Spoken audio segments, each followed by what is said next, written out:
Witam Państwa serdecznie. Jeżeli zajdzie potrzeba wykorzystania aranżacji między projektami, w pierwszej kolejności otwieramy projekt, z którego chcielibyśmy ją pozyskać. Następnie zaznaczamy wybrane przez nas elementy lewym przyciskiem myszy.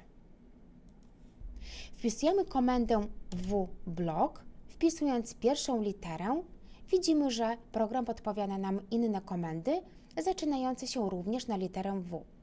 Pierwsza komenda, która jest zawsze aktywna, potwierdzamy klawiszem Enter lub lewym przyciskiem myszy. Po otwarciu okna jako źródło zostawiamy obiekty, natomiast dodatkowo wskazujemy punkt bazowy. Jest to punkt wstawienia naszych elementów w rysunku. Klikamy na ikonkę oraz odnajdujemy wybrane miejsce. Obiekty, które zaznaczyliśmy, możemy zachować w aktualnym rysunku, przekształcić je w blok lub je usunąć. Oczywiście je zachowamy oraz następnie zapiszemy na komputerze. Ja wybiorę akurat pulpit i zmienię nazwę na przykład na aranżacja meble. Zapisuję oraz potwierdzam przyciskiem OK. Następnie wychodzę z mojego rysunku, otwieram projekt, w którym te elementy będę chciała użyć. Następnie wpisuję komendę dd insert, potwierdzam klawiszem Enter. Wyszukuję mój plik na komputerze, pojawił mi się tutaj jako na pulpicie, zaznaczam go i otwieram. Mam do wyboru punkt wstawienia, skalę oraz obrót.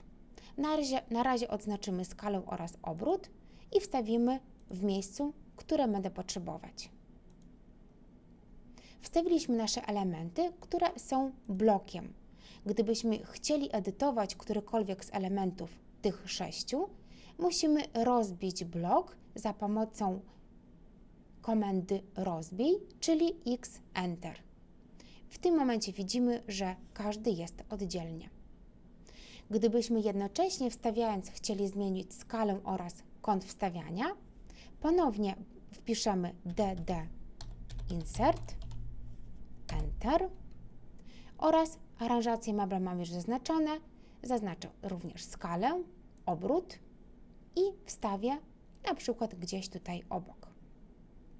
Klikając lewym przyciskiem myszy określam współczynnik skali, czyli na przykład będę chciała, żeby mój stół z krzesłami był większy 2 razy, więc wpisuję 2 i zatwierdzam klawiszem Enter.